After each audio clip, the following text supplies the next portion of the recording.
Assalamualaikum warahmatullahi wabarakatuh.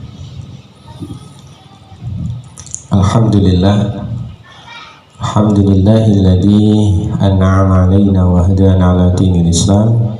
Asyhadu an la ilaha illallah wahdahu la syarika lah.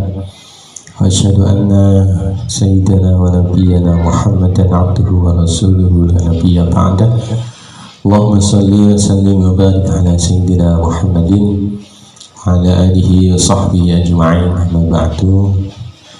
Anakku yang saya banggakan, bersyukur kita bisa bertemu, bisa berjumpa walaupun lewat online ya, dalam keadaan sehat walafiat ya, alhamdulillah ya.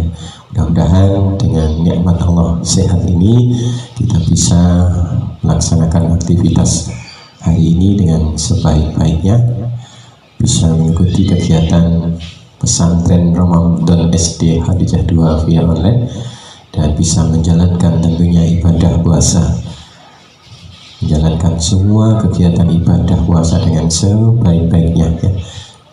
Puasa di siang hari, sholat tarawih di malam hari, membaca Al-Quran sebanyak-banyaknya ya, mumpung kita banyak di rumah. Mudah-mudahan Allah senantiasa melindungi kita semua dari segala macam wabah ya, segala penyakit, sehingga kita bisa menjalankan ibadah puasa ini dengan baik sampai akhir Ramadan. Amin ya rabbal alamin. Anak-anakku sekalian, Pak Uci mendapatkan amanah dari sekolah untuk menyampaikan materi pesantren Ramadan ya. Di hari yang pertama ini akan kita sampaikan tentang kaifiyah puasa, pengertian, tujuan, syarat, rukun, dan hal-hal yang membatalkan puasa. Namun sebelum Pak Muji menyampaikan materi ya, tentunya anak-anakku sesuai dengan jadwal yang telah disampaikan sekolah, kegiatan pesantren Ramadan diawali dengan sholat duha di rumah masing-masing, selanjutnya membaca Asmaul Husna ya. Baik, mari kita buka kegiatan pesantren Ramadan materi pertama ini dengan membaca suratul Fatihah. Mudah-mudahan kegiatan ini berjalan dengan lancar ya, dan membawa manfaat barokah bagi semuanya. Amin ya rabbal alamin. Ila hadratin Nabi Mustafa Muhammadin sallallahu alaihi wasallam. Syirlillahi lahumul Fatihah. A'udzu billahi minasy syaithanir rajim. Bismillahirrahmanirrahim. Alhamdulillahi rabbil alamin. Ar-Rahmanir Rahim. Maliki yaumiddin. Iyyaka na'budu wa iyyaka nasta'in. Ihdinas siratal mustaqim.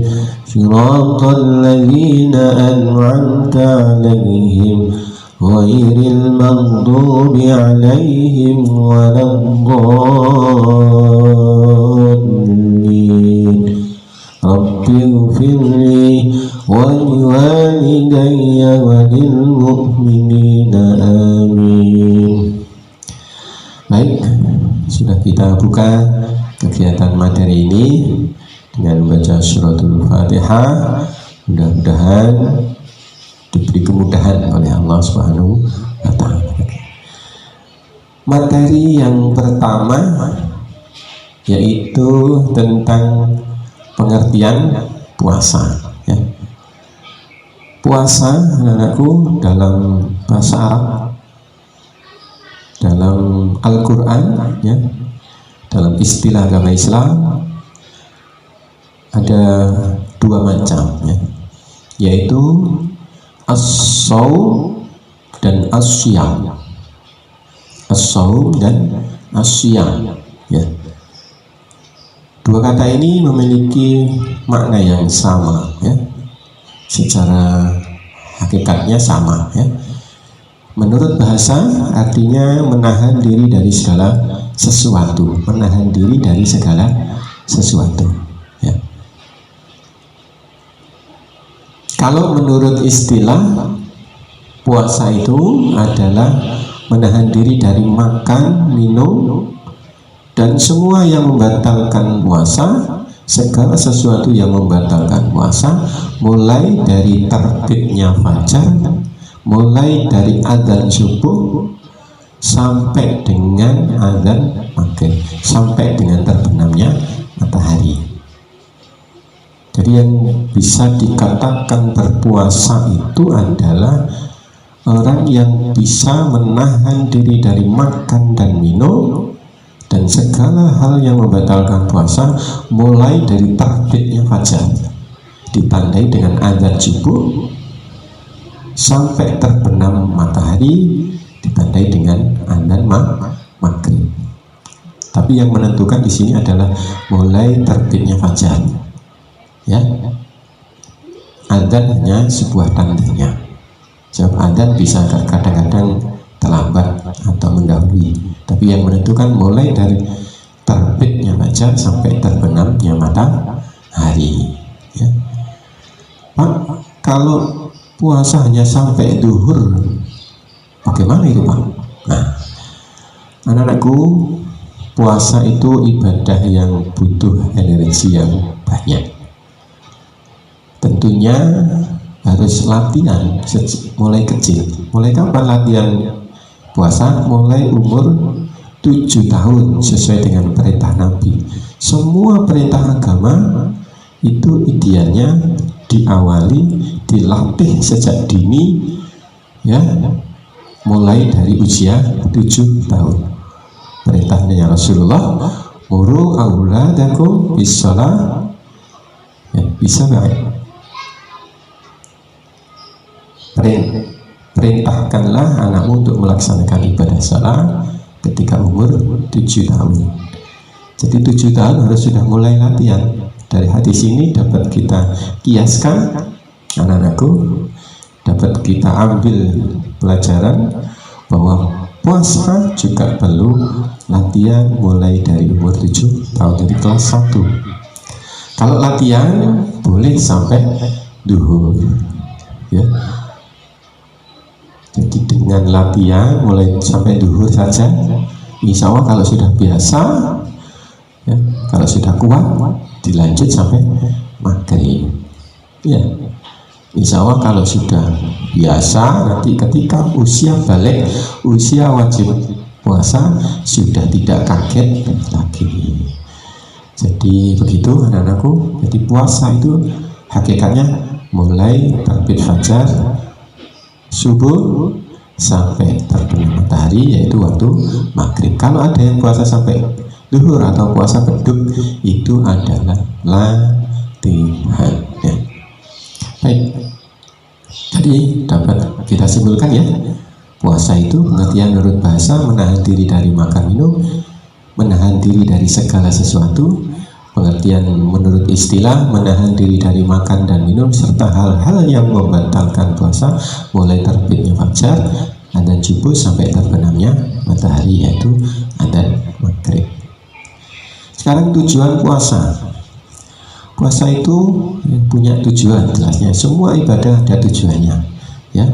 Allah Subhanahu wa Ta'ala mewajibkan kita puasa sebagaimana perintahnya dalam Al-Quran, dalam surah Al-Baqarah ayat 183.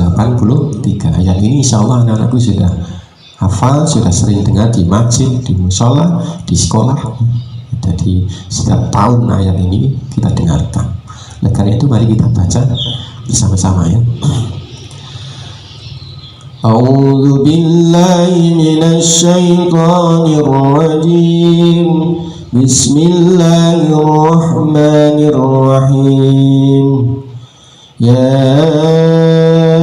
ayyuhalladzina amanu kutiba alaikumus syiyam kutiba alaikumus syiyamu kama kutiba alal ladzina min qablikum la'allakum tattaqun. Hai orang-orang yang beriman, diwajibkan atas kamu berpuasa sebagaimana diwajibkan atas orang-orang sebelum kamu agar kamu bertakwa. Dari ayat di atas, anak-anakku, jelas ya, dapat kita ambil pelajaran bahwa tujuan puasa sebagaimana yang difirmankan Allah dalam surah Al-Baqarah 183 adalah la'allakum tattaqun. La'allakum tattaqun itu artinya agar menjadi orang yang bertakwa. Jadi tujuan Allah mewajibkan kita umat yang beriman untuk melaksanakan ibadah puasa agar diri kita ini semakin menjadi orang yang bertakwa kepada Allah Subhanahu wa ta'ala. Jadi sebulan penuh di bulan Ramadan ini kita dididik oleh Allah, kita dilatih oleh Allah ya, agar kita terbiasa menjadi orang yang bertakwa kepada Allah Subhanahu wa ta'ala, sehingga 11 bulan selepas bulan Ramadan sampai ketemu Ramadan lagi kita tetap menjadi orang yang istiqomah, disiplin, tertib, menjadi orang yang bertakwa kepada Allah Subhanahu wa ta'ala. Dan ciri orang yang bertakwa dalam hal mengerjakan puasa adalah diri kita merasa diawasi oleh Allah kapanpun dan dimanapun ya. Jadi orang yang berpuasa itu harus merasa dirinya ini diawasi Allah kapan dan dimanapun. Jadi orang puasa itu yang tahu dirinya dan Allah. Temannya, tetangga, orang tua, kakak, adik bisa kita bohongi. Kalau kita tidak merasa diawasi Allah, kita bisa membatalkan diri tanpa orang lain tahu. Di kamar mandi minum, di kamar minum, tidak ada orang tahu. Jadi puasa melahirkan orang-orang yang terlatih merasa dirinya senantiasa diawasi oleh Allah. Ada atau tidak ada kesempatan melakukan pelanggaran, tetap merasa diawasi Allah sehingga menjadi orang yang hati-hati terus ya. Itulah tujuan Allah mewajibkan kita berpuasa, melatih diri agar diri kita menjadi orang yang senantiasa diawasi Allah dan menjadi orang yang bertakwa kepada Allah Subhanahu wa ta'ala. Baik, yang berikutnya pokok bahasanya adalah rukun puasa. Anakku, rukun puasa ada 2. Yang pertama niat. Niatnya kapan? Niat di malam hari sebelum waktu subuh datang. Jadi saat sahur ya. Setelah sahur kita niat.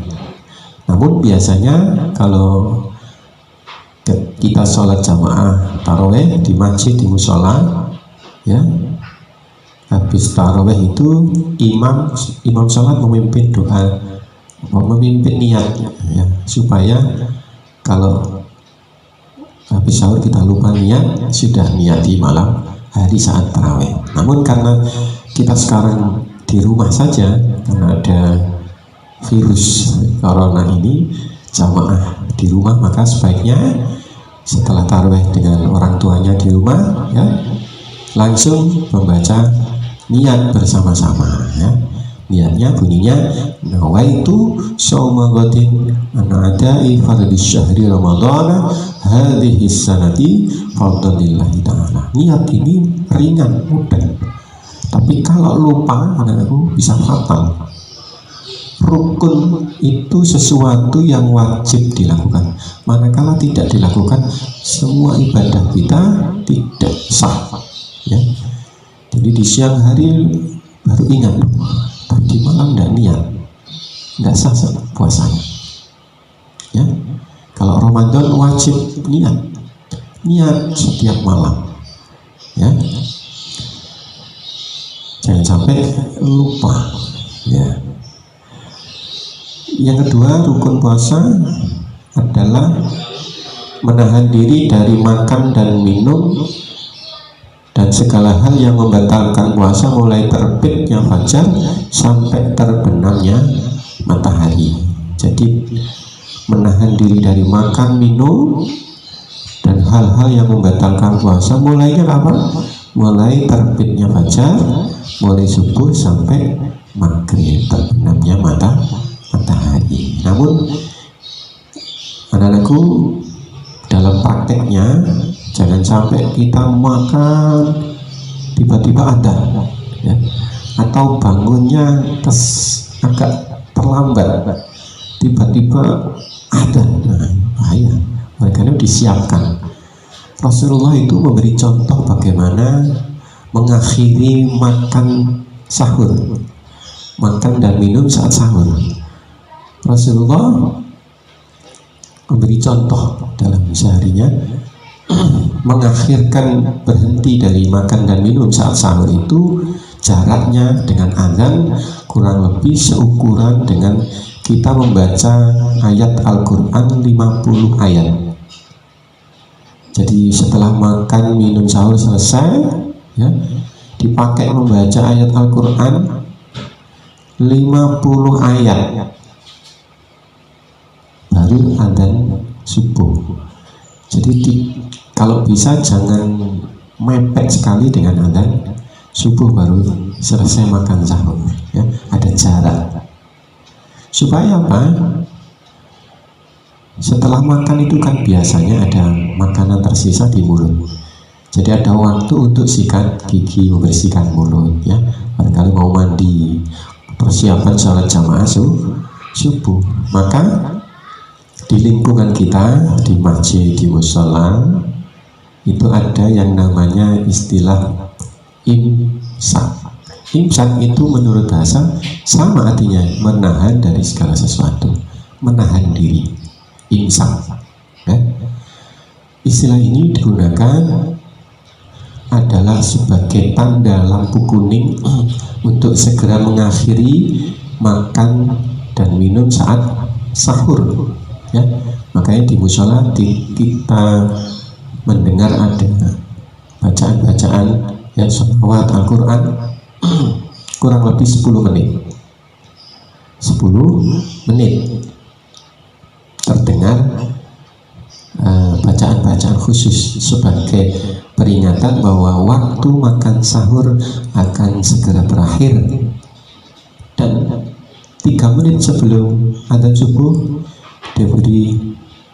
diterdengarkan kalimat tahim namanya, ya, bahwa sudah dekat sekali, ya.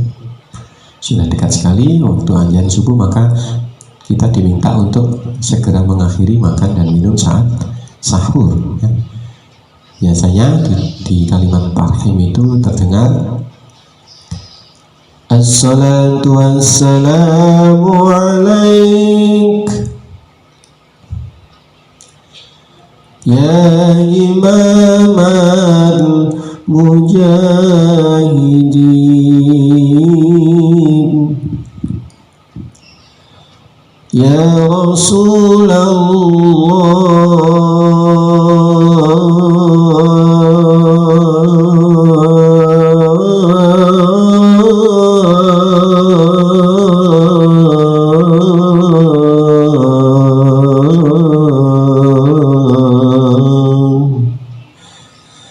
Assalatu wassalamu alaik, dan seterusnya. Itu yang dimaksud dengan tahim, yang diterdengarkan kurang lebih 3 menit sebelum adzan subuh.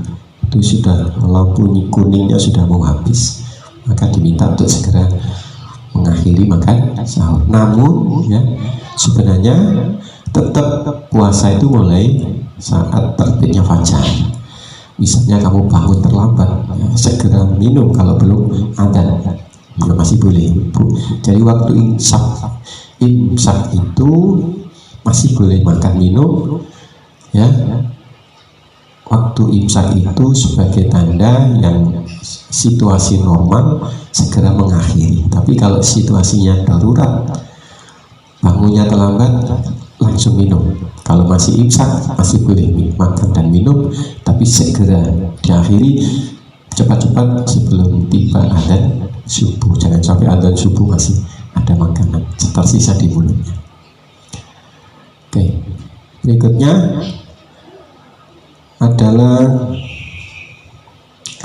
syarat orang yang wajib puasa. Itu siapa saja yang wajib puasa?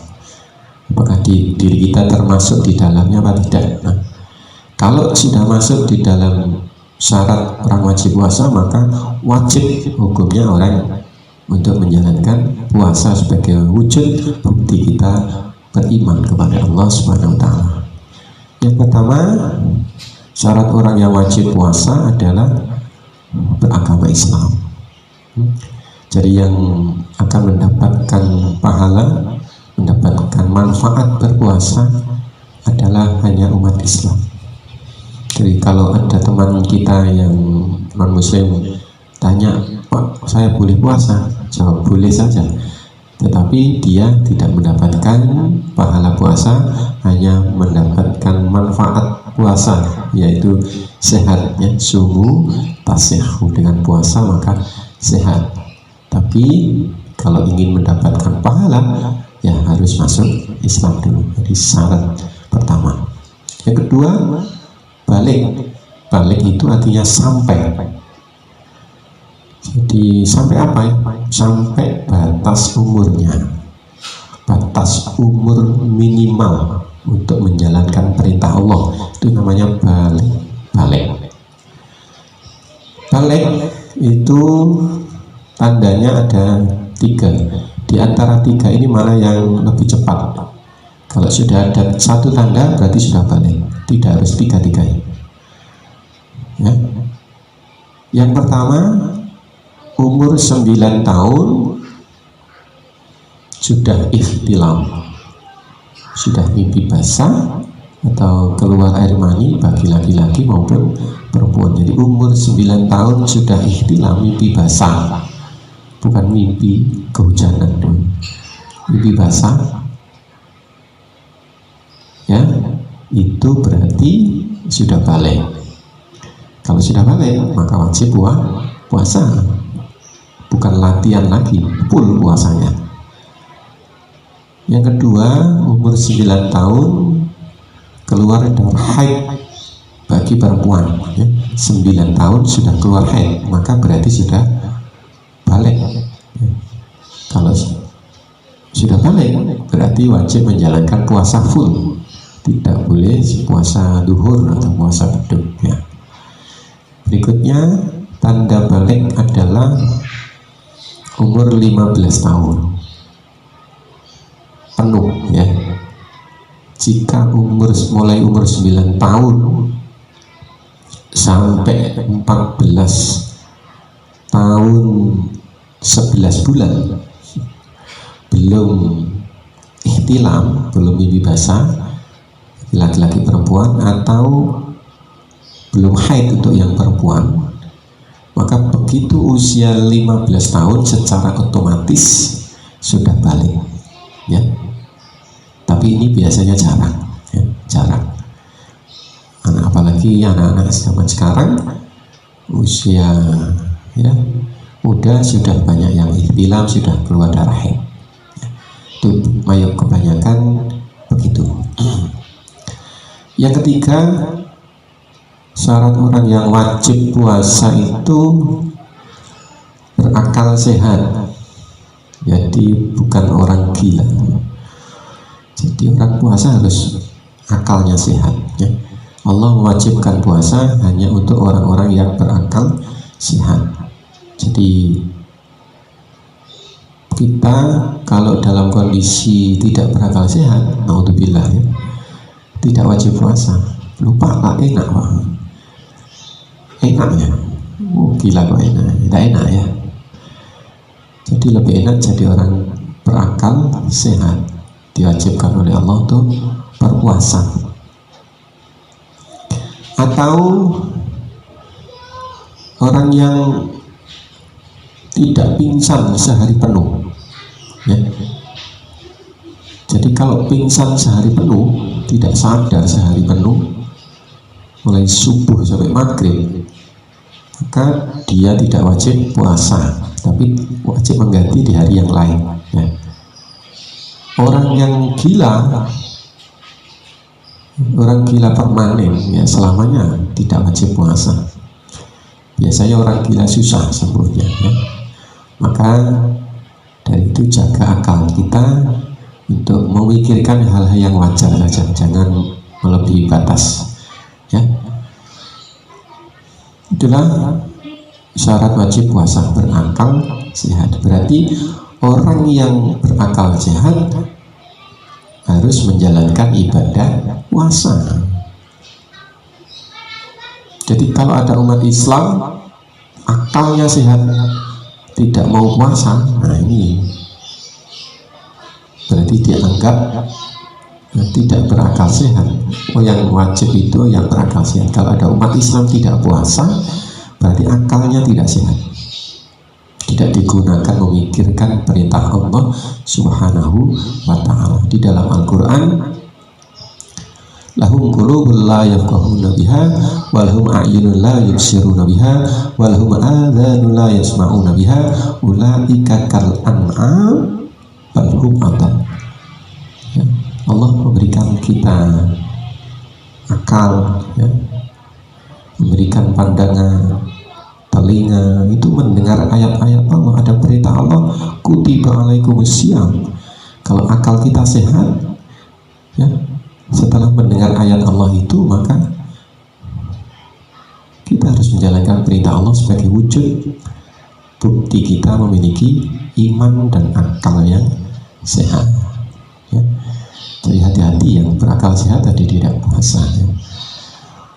Yang berikutnya, syarat wajib puasa adalah suci dari haid dan nifas. Ini khusus perempuan, ya. Haid itu antara 6 sampai 8 hari pada umumnya. Tetapi ada batas maksimalnya dianggap haid itu, yaitu 15 hari setiap bulannya. Jadi darah haid itu dianggap sebagai darah haid, ya, batasannya adalah 15 hari. Kalau lebih dari 15 hari bukan darah haid namanya darah istihadah.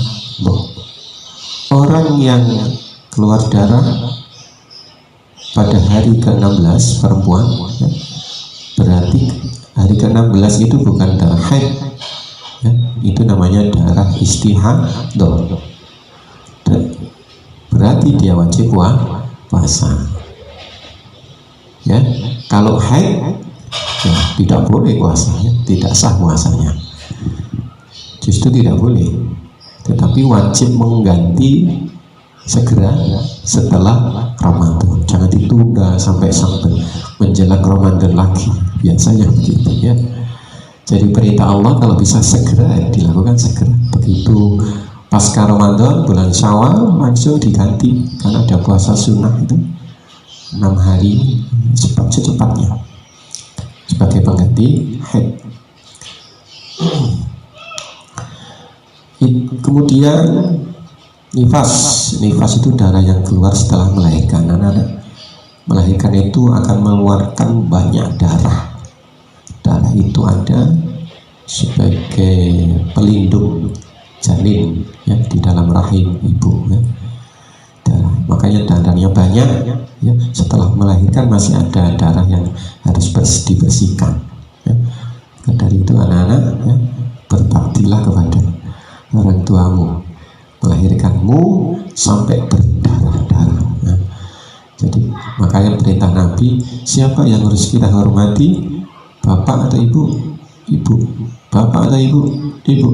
Bapak atau ibu? Ibu.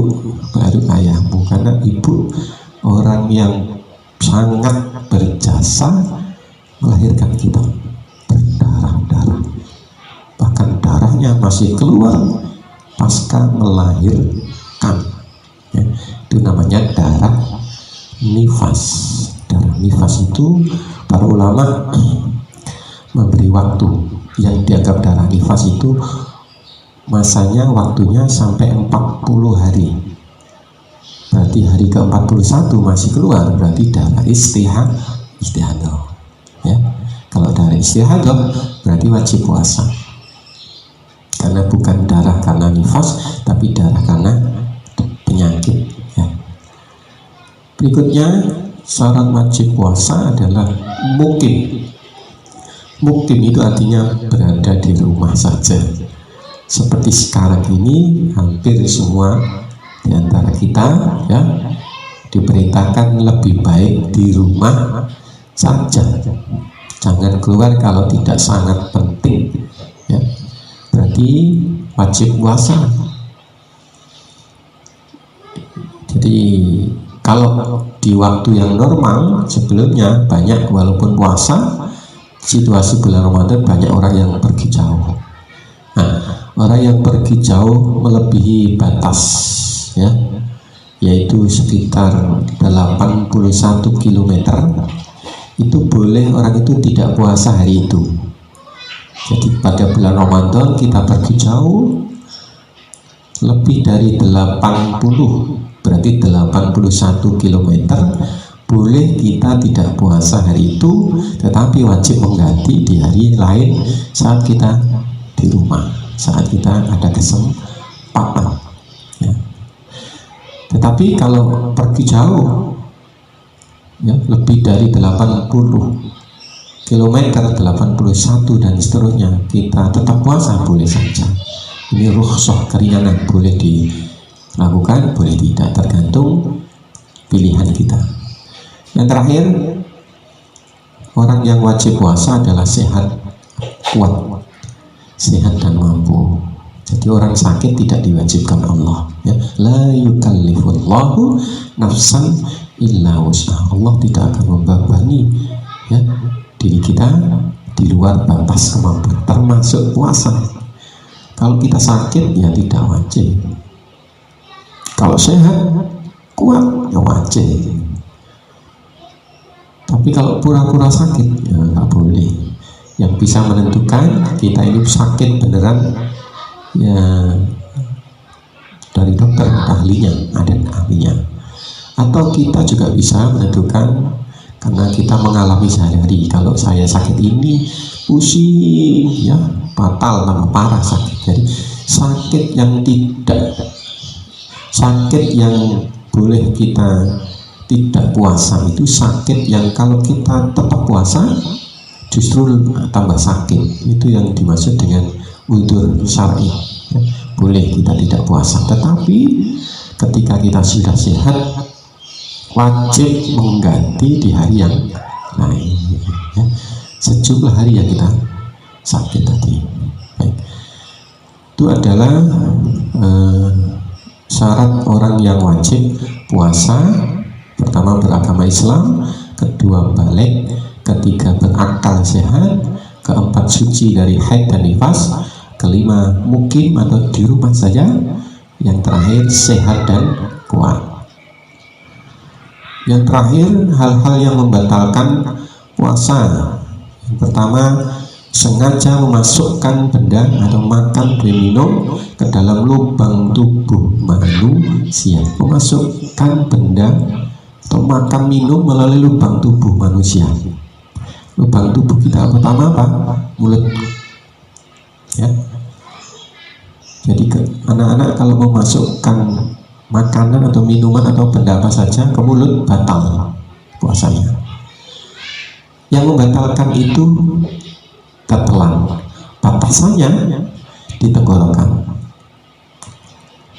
Jadi yang dimaksud mulut di sini ketika memasukkannya sampai tenggorokan, melewati tenggorokan, dan sengaja memang ditelan, sengaja ditelan.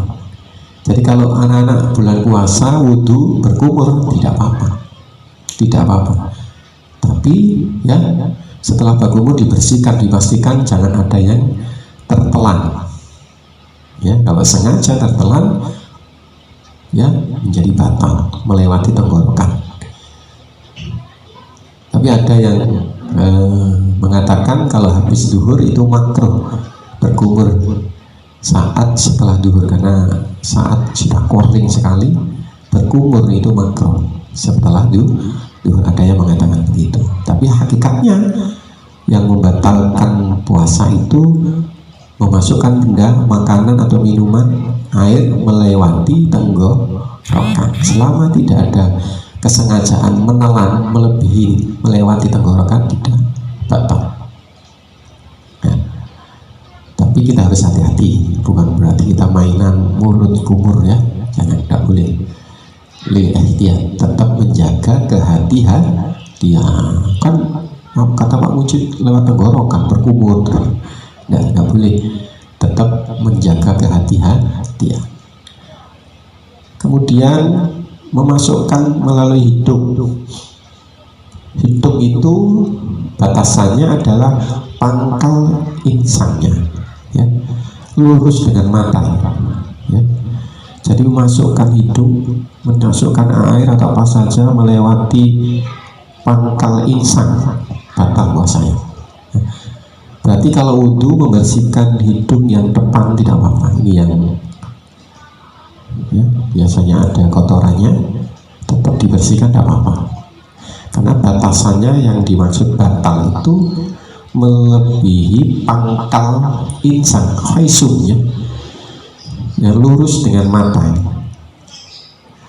Jadi kalau membersihkan hidung ya cukup begini, jangan ya dimasukkan semua airnya, bisa melebihi, nanti cukup dibersihkan di luarnya saja ya, kalau berwudu. Yang berikutnya memasukkan melalui telinga. Telinga itu batasannya adalah bagian yang terlihat oleh mata. Jadi kamu bisa melihat telingamu, batasannya itu. Jadi kalau mau wudu membersihkan telinga, cukup di luarnya saja, tidak usah dibersihkan, dimasukkan ke dalam lubang telinga, bisa batal ya. Cukup diusap bersihkannya, tidak dibasuh ya. Kemudian dua jalan kencing dan BAB ya, depan dan belakang itu, kubul dan dubur ya, memasukkan benda ke dalam situ batal. Dan ini biasanya jarang dilakukan, biasanya untuk medis, untuk pengobatan. Memasukkan itu ada obat khusus, itu batal, tidak boleh ya saat kita puasa. Berikutnya yang kedua yang membatalkan puasa, muntah. Tapi muntahnya dengan sengaja, memasukkan benda sesuatu ke dalam mulut lewat tenggorokan menjadi muntah. Oh, berarti muntahnya sengaja, bukan muntah karena penyakit. Kalau muntah karena sakit ya, selama muntahnya tidak tertelan lagi, tidak batal. Dan kalau mau melanjutkan ya tidak apa-apa, setelah muntah dibersihkan, berpuasa lagi, tidak apa-apa ya. Berikutnya yang ketiga yang membatalkan puasa, hilang akal. Puasa siang hari tiba-tiba hilang akal, gila ya, batal puasanya. Berikutnya keluar darah haid. Orang yang puasa di siang hari mau maghrib kurang 1 menit keluar darah haid, bagi perempuan batal, kurang 1 menit tetap batal ya. Emang ya. Jadi ini harus diketahui ya, walaupun kurang 1 menit keluar darah haid, puasa tetap batal ya, wajib diganti di hari yang biasa, di hari yang tidak haid ya. Berikutnya kelima, keluar air mani dengan sengaja. Di bulan suci Ramadan kita harus menjaga pandangan, menjaga nafsu dari hal-hal yang menyebabkan syahwat ya. Nah, karena itu stop melihat video-video yang tidak layak, tidak pantas itu di bulan suci Ramadan. Gunakan waktu puasa itu untuk banyak membaca Al-Quran ya, banyak membaca buku saja. Kurangi menonton video-video yang mengundang nafsu, mengundang syahwat, karena bisa menyebabkan tergoda nafsunya dan menyebabkan keluar air mani. Kalau sengaja batal puasanya, tapi kalau mimpi tidak apa-apa. Jadi ada kesengajaan. Berikutnya yang keenam, ini khusus yang sudah dewasa, yaitu batal puasa berhubungan suami istri di siang hari untuk yang sudah berkeluarga ya. Yang terakhir yang membatalkan puasa adalah murtad. Murtad itu keluar dari agama Islam. Di siang hari puasa tiba-tiba ya mengaku diri keluar dari Islam, batal puasa secara otomatis, karena syarat menjadi orang yang wajib puasa adalah harus Islam. Berarti kalau murtad secara langsung dia tidak wajib dan batal puasanya. Itulah anak-anakku ya, hal-hal yang membatalkan puasa. Yang pertama, sengaja memasukkan benda ke dalam lubang tubuh kita. Yang kedua, muntah dengan sengaja. Yang ketiga, hilang akal. Yang keempat, keluar darah haid. Yang kelima, keluar air mani dengan sengaja. Yang keenam, berhubungan suami istri di siang hari. Dan yang terakhir, murtad. Itulah yang dapat Pak Muji sampaikan. Mudah-mudahan bisa dipahami, bisa dimengerti. Dan mari kita tutup materi ini dengan berharap mudah-mudahan membawa manfaat bagi kita semua, dan membaca doa kafaratul majlis. Subhanakallahumma wa bihamdika asyhadu an la ilaha illa anta astaghfiruka wa atubu ilaik. Mohon maaf atas segala kekurangan. Billahi taufiq wal hidayah. Assalamualaikum warahmatullahi wabarakatuh.